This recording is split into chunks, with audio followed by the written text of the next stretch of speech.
Hola, mi nombre es Claribel Miguel Arteaga, soy estudiante de la Universidad Técnica de Manabí, de la carrera de Educación General Básica, y voy a estar hablando acerca de aspectos generales del currículo de Ciencias Naturales en su nivel superior de la Educación General Básica.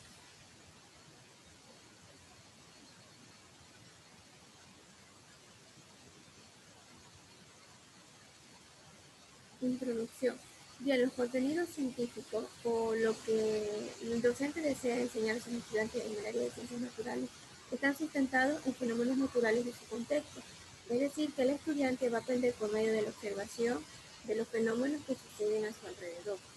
Bien, estos no solo permiten conocer la naturaleza y comprender sus transformaciones, sino también permiten comprender las propias condiciones físico-químicas de los seres vivos y del planeta. Es necesario en el área de ciencias naturales que el estudiante aplique sus conocimientos científicos y tecnológicos, ya que actualmente las TICs son necesarias y son fundamentales dentro de todas las áreas de educación. Entonces es necesario que por medio de la tecnología el estudiante aplique sus conocimientos científicos. También es necesario que el docente entienda que estos conocimientos los vamos a impartir a los niños en una secuencia, es decir, desde el primer año de educación general básica hasta el último año del bachillerato general unificado, es decir, que hay que enseñar por medio de un proceso secuencial. Bien, en el área de ciencias naturales, estos conceptos, estas enseñanzas, no solamente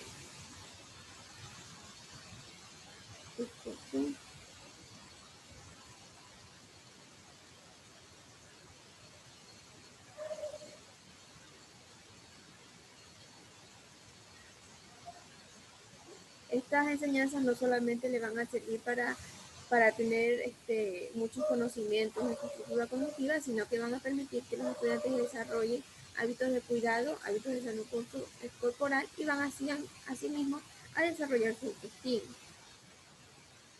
Bien, del currículo al aula. El macrocurrículo, que es el currículo de la educación general básica y el bachillerato general unificado que nos brinda el gobierno, es un currículo que está netamente establecido. Pero ¿qué pasa? Este currículo lo transformamos en microcurrículo y lo llevamos al aula. Pero ¿qué es lo que tiene que hacer el docente para transformar este macrocurrículo a un microcurrículo? Tiene que tener en cuenta tres aspectos específicos, que son el qué voy a enseñar, cómo voy a enseñar y para qué voy a enseñar. El que voy a enseñar se trata de aquellos contenidos científicos que el docente va a impartir a sus estudiantes.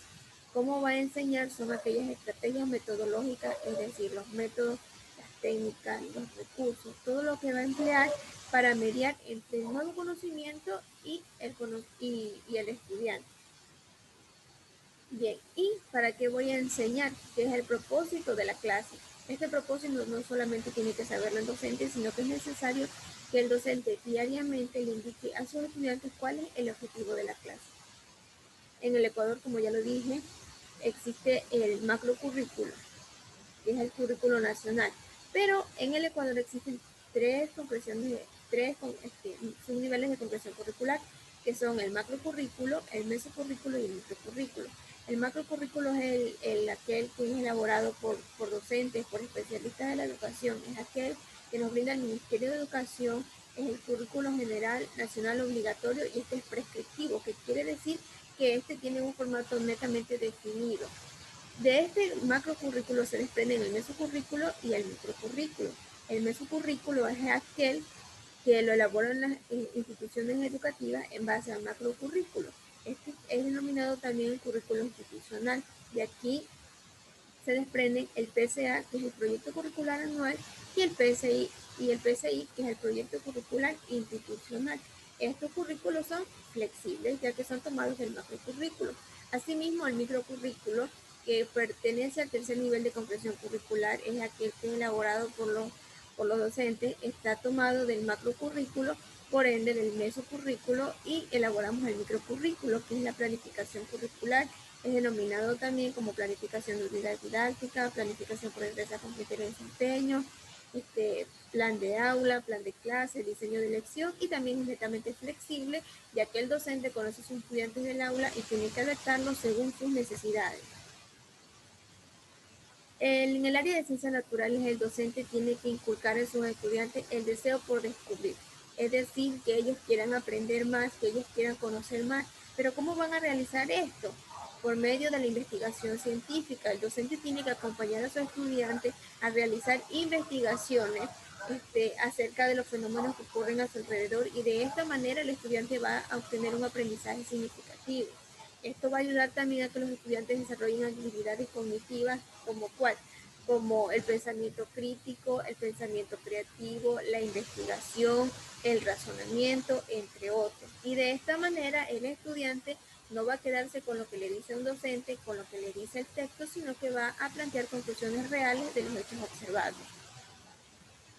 Orientaciones para la enseñanza-aprendizaje. Cuando hablamos de las orientaciones para la enseñanza-aprendizaje que nos brinda el currículo, estamos hablando de ayuda que nos brinda para poder llevar el currículo al aula. Estas orientaciones nos brindan metodologías para el PEA, que es el proceso de enseñanza-aprendizaje. ¿Qué es lo que busca? Busca propiciar la enseñanza mediante habilidades investigativas, como ya les hablé, que es necesario que el estudiante aprenda las ciencias naturales por medio de la investigación. Pero no solamente las ciencias naturales, ya que el área de ciencias naturales no solo despliega de sí la asignatura de ciencias naturales, sino que también despliega otras asignaturas como la biología, como la química, entre otras. Es necesario que en los niveles superiores de la educación general básica, como en el nivel superior y también en el bachillerato general unificado, los estudiantes aprendan las ciencias naturales mediante la aplicación del método científico. Y el docente siempre tiene que estar haciendo énfasis en los estudiantes para que puedan desarrollar habilidades investigativas. Los estudiantes aprenden del mundo que los rodea, y es así. No solamente el área de ciencias naturales es un área muy bonita, ya que es un área que es netamente experimental. El estudiante aprende por medio de su contexto, por medio de las vivencias, es decir, que el estudiante crea nuevas ideas, crea nuevos conceptos también, según lo que vive y según su experiencia.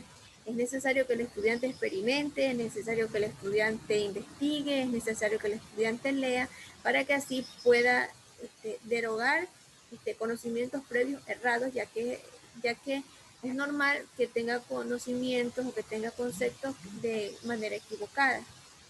Y para esto necesita siempre a su docente como ayuda.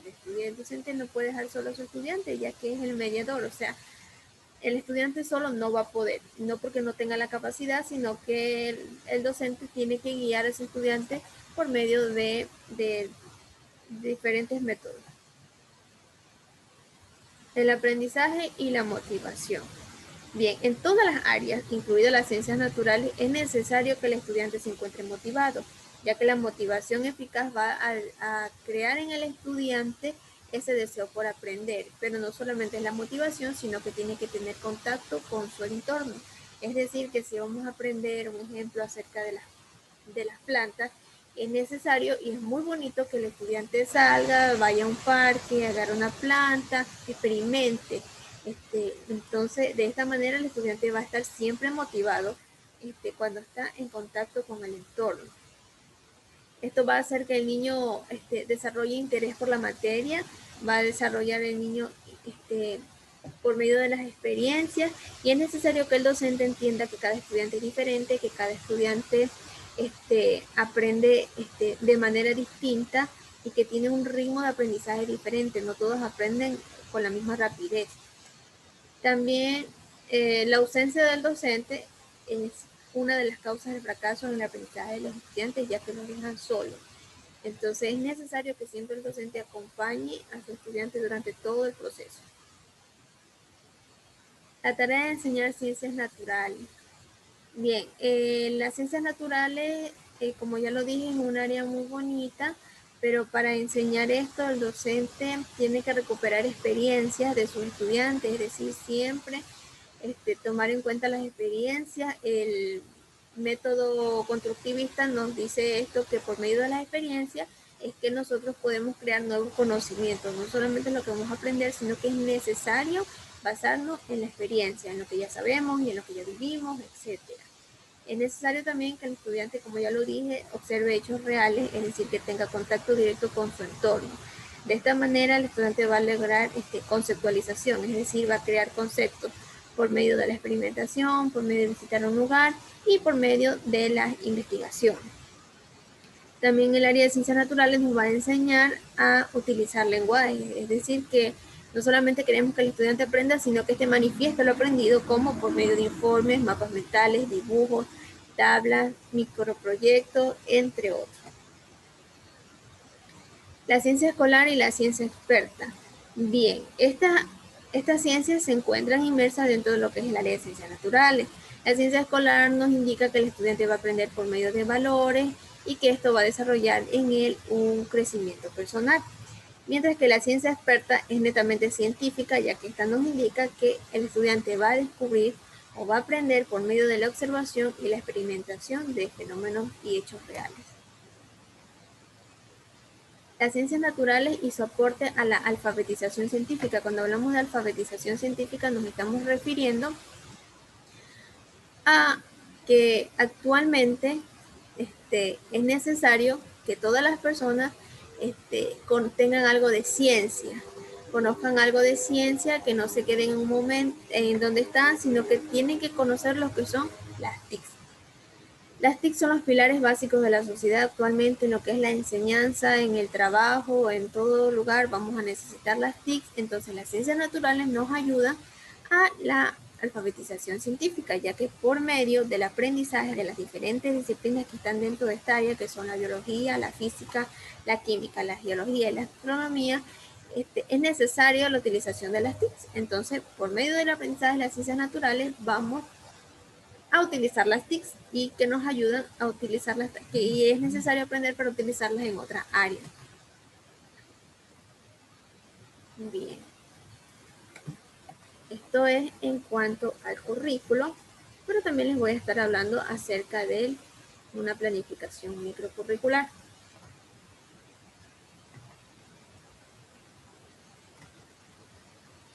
Bien, en el Ecuador, como ya lo mencioné anteriormente, existen 3 niveles de comprensión curricular: el MASO, el MESO y el microcurrículo. El mesocurrículo, el mesocurrículo se refiere el macrocurrículo se refiere al currículo general del Estado, al mesocurrículo se refiere al currículo institucional y el microcurrículo se refiere al plan de clase. También es llamado diseño de lección, planificación microcurricular, planificación de unidades didácticas, plan de clase, planificación por expresar con criterios de desempeño, entre otros nombres. Bien, la planificación microcurricular está estructurada en 4 partes. Tenemos lo que primero los datos informativos, lo segundo lo que es la planificación en sí, como tercer punto las adaptaciones curriculares y en cuarto punto el contenido científico. Primero tenemos lo que son los datos informativos, tenemos el nombre de la institución, el logo, el nombre del docente, el área de la asignatura, el año de básica, el año lectivo, el paralelo, el nombre de la unidad, el número de la unidad, el bloque curricular, el tema o los subtemas que se encuentran, que sean para la clase, y el objetivo específico de la destreza con criterio de desempeño. Tenemos ya lo que es la planificación. En la planificación se encuentran las destrezas con criterios de desempeño a ser desarrolladas, el criterio de la evaluación, el indicador para el criterio. Encontramos también lo que es el eje transversal, los periodos de la clase y la fecha.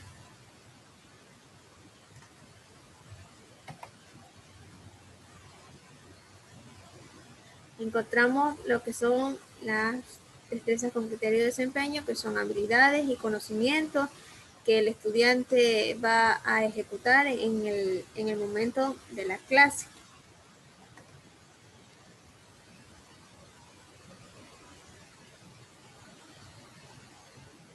Tenemos el nombre de el tema de mi clase es la transmisión de los patógenos. Ese es el tema de la clase. Como objetivo,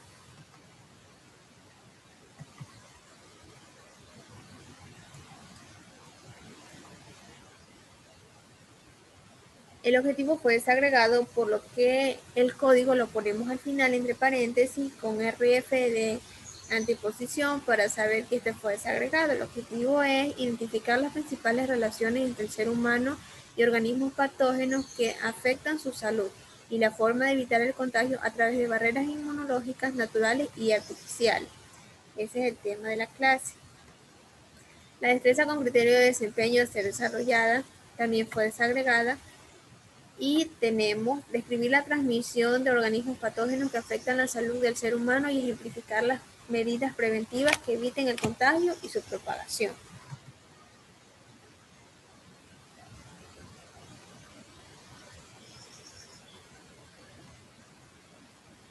Bien, tenemos lo que es el criterio. Como criterio de evaluación tenemos propone medidas para evitar el contagio de organismos patógenos en función de sus características y su forma de propagación. El criterio son descripciones de los conocimientos que el estudiante va a aprender durante la clase y tenemos de allí, se desprende el indicador. El indicador para la evaluación del criterio siempre va a depender del criterio. Aún en la codificación nos vamos a dar cuenta que siempre van a estar no solamente relacionados, sino que siempre están ligados el uno del otro. Como indicador tenemos propone medidas de prevención de contagio de enfermedades causadas por organismos patógenos a partir de la comprensión de las formas de transmisión y propagación de bacterias.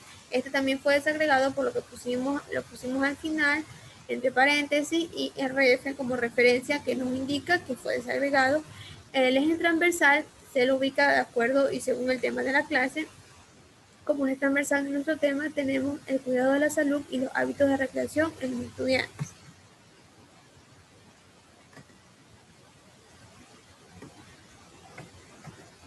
Bien, como tercer punto tenemos lo que es la planificación en sí. Aquí encontramos las actividades, los recursos, los indicadores de logro y las actividades de evaluación, técnicas e instrumentos.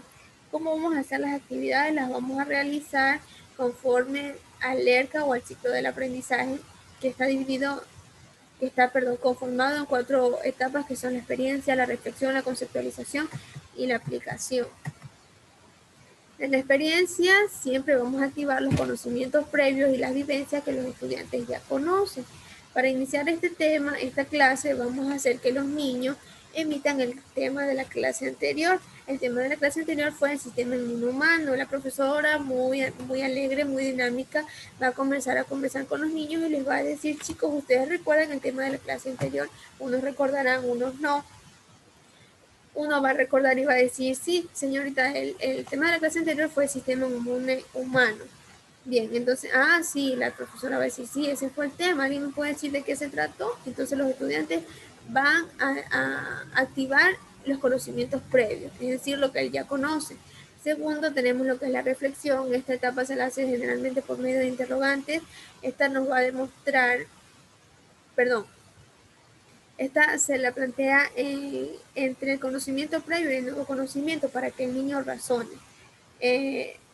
La primera pregunta que la docente va a hacer es: ¿conoces alguna enfermedad autoinmune? Unos dirán sí, unos dirán no, unos dirán ¿qué es una enfermedad autoinmune? Porque en el aula de clase encontramos diferentes chicos con diferentes pensamientos.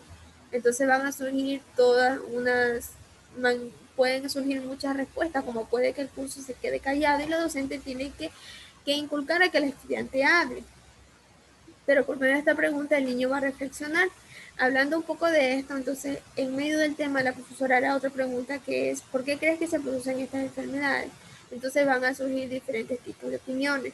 Luego entramos en lo que es la conceptualización, que es la etapa más larga y la más importante del ciclo del aprendizaje, ya que es aquí donde el estudiante va a crear su nuevo conocimiento. Para iniciar esta etapa vamos a hacer que los niños observen un video que es acerca de la transmisión de microorganismos, que no es el tema de la clase, pero está íntimamente muy relacionado, muy apegado, y hay detalles que sí tienen que ver con la clase. Luego de que los estudiantes han visto el video, porque es necesaria la utilización de las TIC y se ha demostrado científicamente que por medio de un video los estudiantes aprenden más que leyendo. Luego de haber observado el video, los estudiantes van a describir el contenido del video. van a decir lo que más les llamó la atención, lo que les asustó, lo que no les gustó, lo que descubrieron nuevo, cosas que pensaban que eran de una manera y ahora ven que es de otra. Luego que hemos hablado un poco del video, ahora sí vamos a hacer que los estudiantes utilicen el texto y vamos a ir a la página 95 donde vamos a estar tratando el tema de la clase.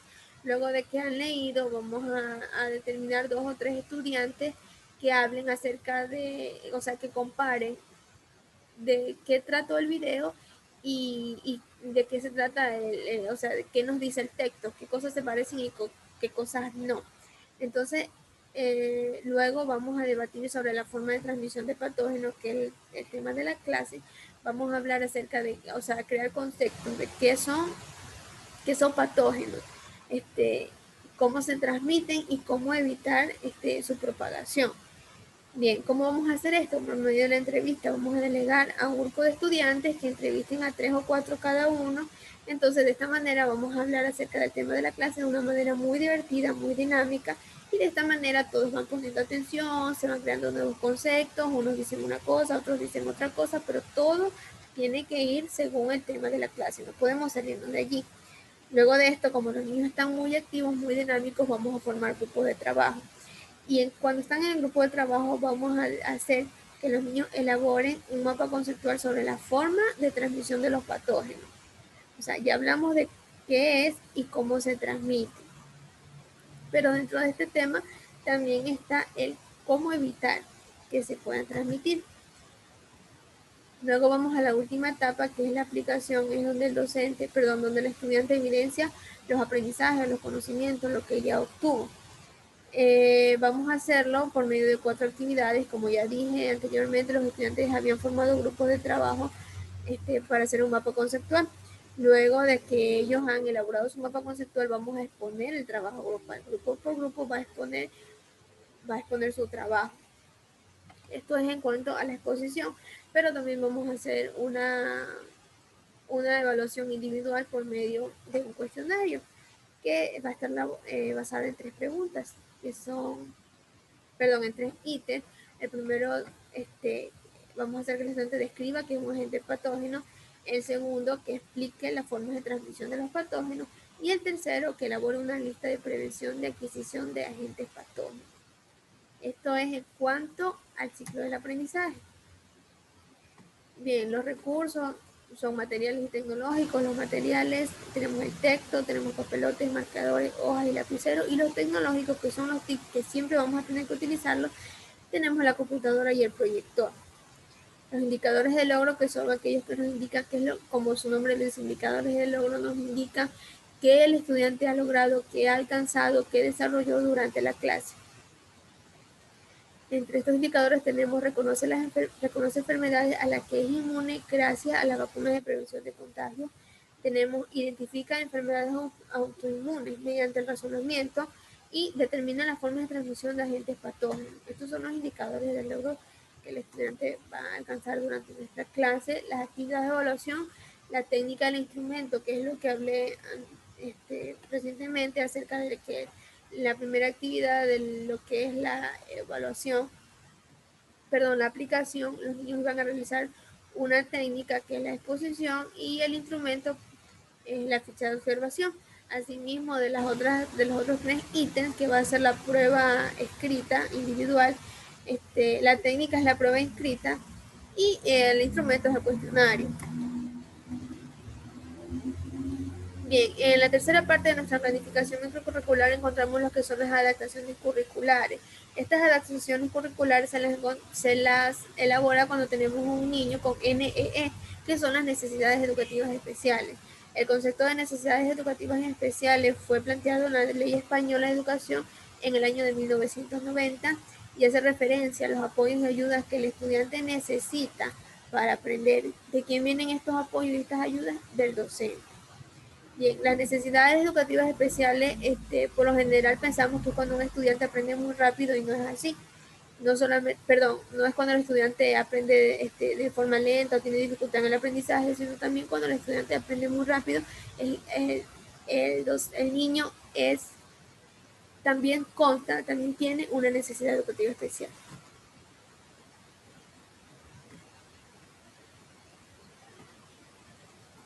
Bien, la necesidad educativa especial que yo trabajé fue acerca de la discapacidad auditiva, específicamente en la sordera, que es la pérdida o limitación para la capacidad de escucha. Una persona con discapacidad auditiva es aquella que no puede escuchar normalmente debido a algún tipo de anormalidad en el órgano del sentido de la audición.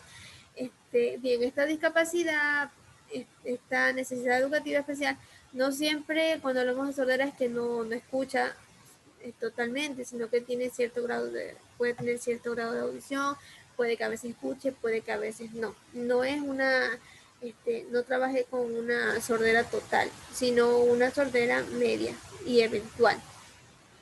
La especificación de la adaptación a ser aplicada son las actividades que vamos a trabajar con los niños que tienen las necesidades educativas especiales durante el desarrollo de la clase. ¿Qué cosa muy importante tenemos que hacer? Ya estamos hablando de un niño que tiene dificultad para escuchar, entonces lo vamos a colocar en primera fila. Es cierto que el docente siempre tiene que estar alrededor de toda la clase, de todos sus estudiantes, siempre tiene que estarlos controlando, pero también es necesario y siempre el docente tiene que estar al frente porque de esta manera va a captar la atención de todos sus estudiantes. Entonces el estudiante que está en primera fila va a escuchar con mayor facilidad a su docente. También va a realizar énfasis en la explicación del tema con el estudiante que porta la necesidad educativa especial. Siempre que está hablando el docente, explicando la clase, siempre tiene que estar cuidadosamente con el niño tratando por otra, explicándole de qué se trata la clase, porque por la dificultad de él no siempre va a poder escuchar.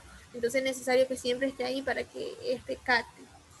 ¿Ya? Y bueno, vamos a hacer, el docente va a entregarle a su estudiante con necesidad educativa especial organizadores gráficos. Solamente con el niño que tiene la necesidad educativa especial, en le vamos a explicar el desarrollo de la clase. Claro que hay que ser muy cuidadosos para evitar que los otros estudiantes hagan burlas, chácharas y se despierte el bullying, pero es necesario que se entreguen estos organizadores gráficos para que el estudiante, a medida que el docente le va explicando la clase, él va entendiendo por medio de los organizadores gráficos de qué se está tratando, para que se guíe, para que se ayude. Y por último tenemos el contenido científico, que es el tema de la clase, lo que el estudiante va a aprender. Este contenido científico no solamente es el que nos brinda el texto, sino que el docente tiene que ser investigativo y tiene que buscar más información para brindar a sus estudiantes.